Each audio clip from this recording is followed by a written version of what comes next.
เดี๋ยวพอลุกได้เดี๋ยวจะลุกมาเนี่ยแต่พอลุกได้ก็จะลุกมาเราจะไม่เปิดโอกาสให้มารได้ช่อง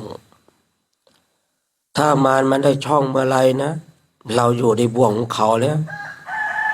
เรียบร้อยคุณจะมีพรรษามากเท่าไรก็ตามมารไม่ได้กว่าพรรษาของคุณ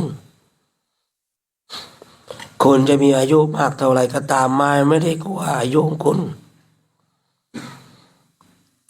คุณจะเรียนศึกษาจบในพระไตรปิฎกมาจำพระสูตรมากมารไม่ได้กว่าตรงนั้นแต่มารกว่าผู้ความมีความเพียรเราท่านทั้งหลาย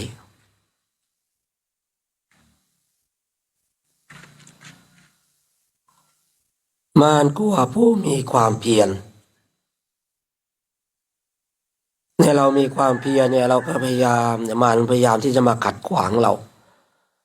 มันเห็นเป็นตัวเป็นตนเลยนะบางคราวเราท่านทั้งหลายนะมันเห็นเป็นตัวเป็นตนเลยนะมาเนี่ยที่มันจะเข้ามาในช่องว่างที่เราเผลอเนี่ยถามว่าน่ากลัวไหมมันก็น่ากลัวมากนะแต่ก็ไม่ใช่น่ากลัวจนเราเอาชนะไม่ได้